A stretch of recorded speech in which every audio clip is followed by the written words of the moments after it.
So Ms. Fleischner, Justine Fleischner, is a conflict analyst and director of research at the Afghanistan Peace Watch and has a background in weapons tracing.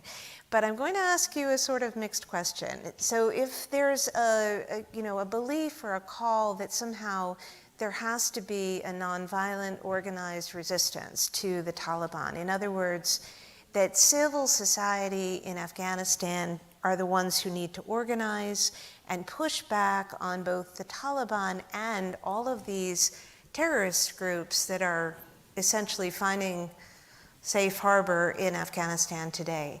What would you say to someone who says this is what needs to happen next?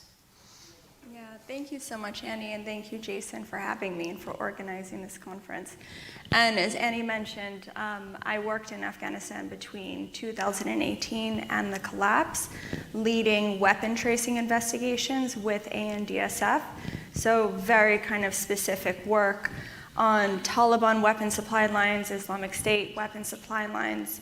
And so that's how I was introduced in the Afghanistan context, and just made wonderful friends and allies particularly with the security forces. Following the collapse, I transitioned to a leadership role at an organization called Afghan Peace Watch, which is tracking not just weapons, but violence incidents in all of Afghanistan, including violence against women, domestic abuse, which is something that I think Crystal and Mariam, and we can touch on a bit more, targeting of ANDSF, targeting of journalists, targeting of any type of civil society activist. And so this notion that there can be effective nonviolent resistance to the Taliban from inside Afghanistan is a very difficult idea to expect to gain any traction. I think the other important aspect of this from a US perspective is that engagement with civil society, empowering civil society, is one of the main soft power tools we have as a country to combat violent extremism. And now we're in a situation in Afghanistan where we have different Taliban factions, different Islamic State factions, other terrorist groups being used as proxies, as insurance policies against other proxies. And so the notion that you could simply have Afghan civil society effectively mobilized from inside Afghanistan is not possible. That said, I think all of us on this panel and so many of the Afghans in here are still deeply interconnected with activists, with journalists inside Afghanistan. And so finding ways that we can collect and verify information and then present that so that it can have an impact on policy, that's one of the core missions of Afghan Peace Watch, and of a lot of the activities that we're collectively engaged in. Because whether you're talking about women and the domestic violence risks that they're facing currently, or you're talking about ANDSF being put into a position where they're essentially forced into recruitment into any one of the multitude of terrorist factions that are operating, this requires engagement. It requires a strategy and a plan.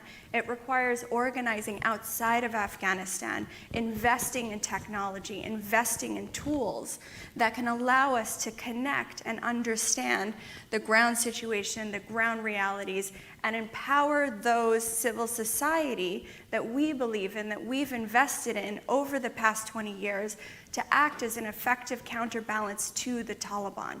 And again, I think this is something that was missing throughout the negotiation process, is putting the young people of Afghanistan, the ones that share our values, want democracy, want education, want to become doctors, lawyers, engineers, so on and so forth, putting them face to face with the Taliban and allowing them to advocate for the future of their country.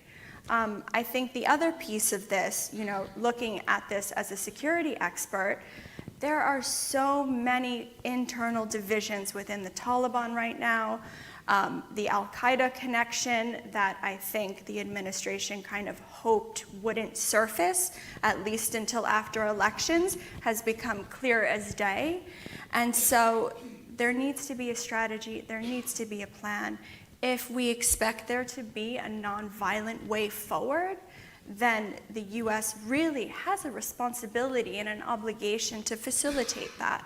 And so I think we have lots of ideas collectively, but just supporting each other and moving in this direction so that there can be an effective counterbalance to these completely false narratives that the Taliban is peddling about what Afghans want, what Afghan culture is, what Afghan society is. And so, yeah, I think there's a lot of work that needs to be done in this space.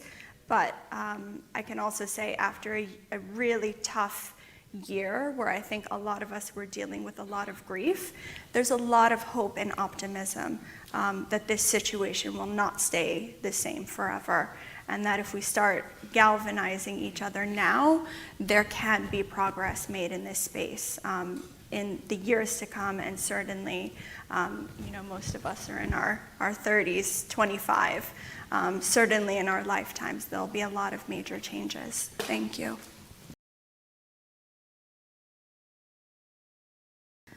I think something that I hope is becoming very clear and apparent from the discussion that we're having here is I think for the past 20 years, the US and the West was engaging in Afghanistan to empower women using a lot of quotas and, gender mainstreaming and a lot of kind of development and technical terms that led to kind of what I would say was quite a superficial engagement in the one sense. But on the other, it provided these opportunities for the younger generation of Afghan women to have much more authentic engagement, dreams, education, skills to move the country forward.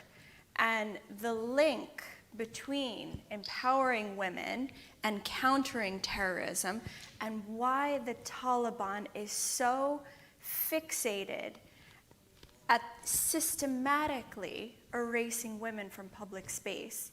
It's what Crystal said, it's what Mariam said. It's not just because, it's Pashtun culture or it's Taliban religious ideology. It's to exert control and power over the society. And so I think from that lens, this issue of empowering women takes on a very new dimension and a very new meaning. And that urgency that we're just not seeing in DC, unfortunately. I just want to briefly touch on some of the points that General Alizai raised. So I'm someone who I actually spent the majority of my career in East Africa and the Horn. Al-Shabaab, for instance, was just recently praised in the most recent issue of an Al-Qaeda publication for their struggle. And it pains me to see some DC think tanks and policy institutes that are similarly advancing that we should have dialogue and engagement with Al-Shabaab. They just did a 30-hour attack on one of the key hotels in Mogadishu that hosted a lot of the security leadership and injured hundreds of people, killed. I'm not sure what the total figures were, but somewhere around 40, 50 casualties in a 30-hour siege. So, taking the example of Afghanistan and then learning the wrong lessons and then replicating that elsewhere, that to me speaks to a broader foreign policy failure in Washington. And so how do we start to address and reconcile these uncomfortable issues? What do we have in terms of policy going forward if we don't want American boots on the ground, even though we've just redeployed US Special Forces in Somalia? What are the other tools that we can use? And is there even a willingness to engage honestly with these complex places? Even the work that APW is doing, where we're using these on-the-ground networks to generate information, it's challenging because people don't want to support organizations that take risks to collect data in dangerous places. So it's kind of like this vicious catch-22 cycle that we're in. We don't have the right information, and then policy decisions are being made in vacuums that are completely decoupled from the lessons learned in one context to another. And so, yeah, I think we have a mountain to climb in terms of learning the lessons from Afghanistan, addressing the current issues in Afghanistan, and strengthening U.S. foreign policy in other areas where we're frankly losing significant ground to Russia and China. And that's deeply concerning, I think, for all of us in this room. Thank you. Mariam, John, your 3 to 5 minute big takeaway. What do you want people to think about? First and foremost, during a time where I feel like, if not most, probably all of the Afghans that are sitting here today have felt like they've been screaming into the void for the last year. We're screaming, we're yelling for our women, we're yelling for our country, we're yelling for our flag. And Georgetown opened their doors to us. And thank you, Madam Ambassador. Thank you, Jason, for having this event for us. I was part of the governance group, and it was a group of different individuals who sat down. Yourself, you were there as well. And we were trying to solve the problems of Afghanistan in an hour and a half. So you could just imagine the chaos that ensued in this group. It's unfathomable. But one of the brothers that joined us, when we left, he said something to me and it resonated with me. Because what he wanted, what I wanted, what we all wanted was the same thing. He said there was an Afghan story of an Uzbek, a Pashtun, a Tajik. They spoke 3 different languages. They all wanted a grape. They were all asking for the grape in different languages. They were all getting mad at one another because, why aren't you giving me the grapes? The communication wasn't there. And I think that's one of the biggest failures amongst our community, amongst our government, and amongst our different political parties right now, our different organizations right now. We need to unite right now. This isn't a time for division. We might have different projects going on, we might have different ideologies, little things might make us different, but at the end, we all want the same thing. We all want, it's not a question of if the Taliban are gonna collapse, it's a question about when the Taliban are gonna collapse. And when they collapse, what are we gonna do next? Are we gonna be prepared? And as I said in that group, the warlords had their time, the technocrats had their time.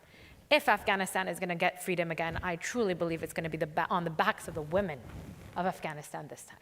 When you go into DC, we voted for Yalda John to be our president today. During the chaos, this woman managed us all, managed our time and everything. So again, Afghan women are diamonds. The pressure made diamonds out of our Afghan women. Again, thank you for bringing us all together because I missed my people. It made me miss my homeland. It made me miss my motherland, and I pray for safety. What is one point that I hope that everyone takes away is that just giving women education, allowing them to go to school is not enough. What kind of school will they be going to? What will they be learning in school? Will the school be more damaging to the women than not going to school at all? Are we going to be seeing female terrorists coming out of these schools? What kind of work will women be able to do? Is it just going to be midwife and teacher? Are women only allowed to dream about these 2 things? This discussion needs to keep going forward. It doesn't end today. And I hope that we get together more often. I hope the discussion moves forward because I believe truly that we will learn each other's languages. And at the end of the day, we all want the same thing. Let's put our petty dramas aside. Let's move forward. Let's get rid of the enemy. And once we have our flag again raised on Wazir Akbar Khan Hill, once we have our Milli Surud, our national anthem, once we have our identities back, once our Sikh brothers are safe, our Shia sisters are safe, once our women are free again, then we can discuss in our political parties. We're free to believe in what we want to. And that's the actual goal we all want. And I saw that today with everyone. Again, thank you for everyone coming today.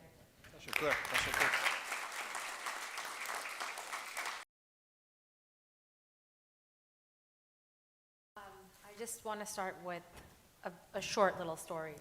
In 1947, Pakistan was made.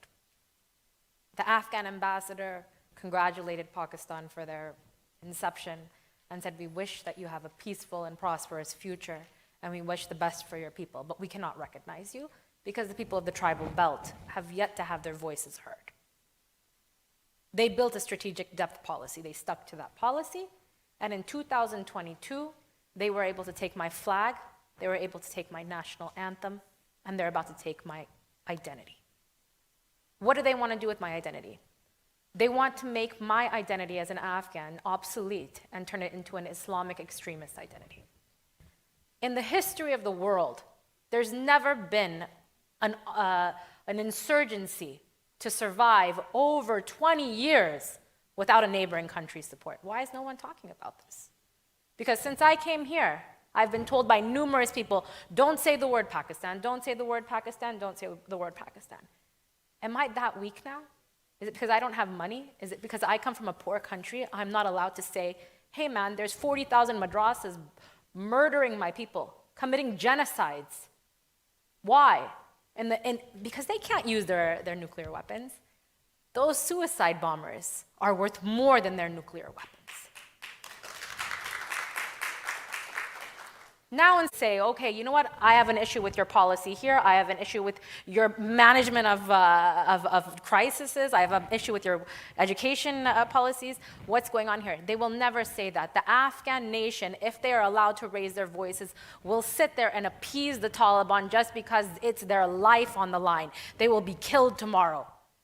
One man, Azim Azimi, stood up and said, you know what? Why is the Pakistani NSA sitting here and meddling in our government openly?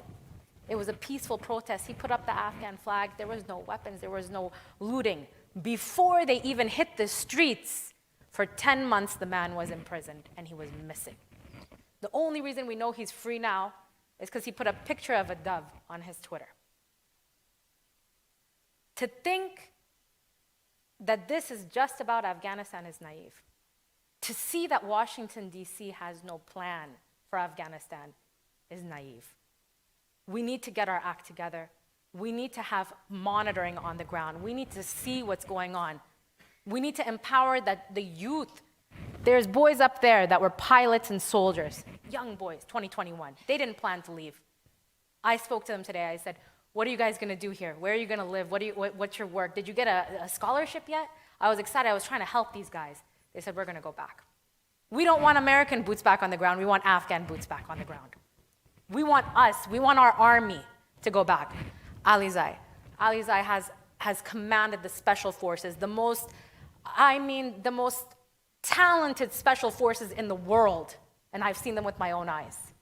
He's commanded them. We had women. Who made up, I was part of the Defense Commission of Parliament.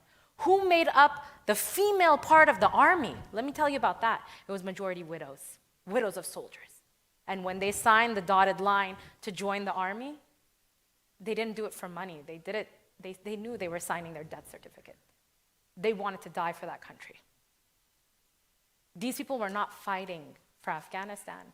They were fighting against Islamic extremism. They were fighting against corruption. They were fighting to keep you guys safe at home. They were fighting to keep me safe. They were fighting for Crystal. They were fighting for yourself. They were fighting for Justine to be able to map the illegal trade of weapons. I beg you to write to your congressmen, to your representatives. This is going to affect all of you guys. Matt Zeller, he said in an interview, he said, he was a soldier, a special forces soldier in Afghanistan.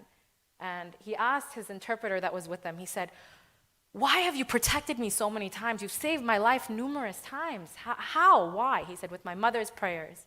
He said, then how is that Talib fighting me? He's from your same village. He's Pashtun too. What's going on? He said, he has his mother's prayers too. He said, but the difference is that my mother is literate and his mother is illiterate. My mother can look at the Quran and see what it actually says and raise this right, while his mother was illiterate and she was brainwashed into thinking a certain way. Women's education, women's empowerment, every woman, any woman who is Afghan and who raises her voice, we need to stand behind her. So again, I pray and I hope that you guys all stand behind this, open the doors of Washington, D.C. Let's make a plan. Let's work together. Let's be a team. Because this is Islamic extremism. It's not a joke.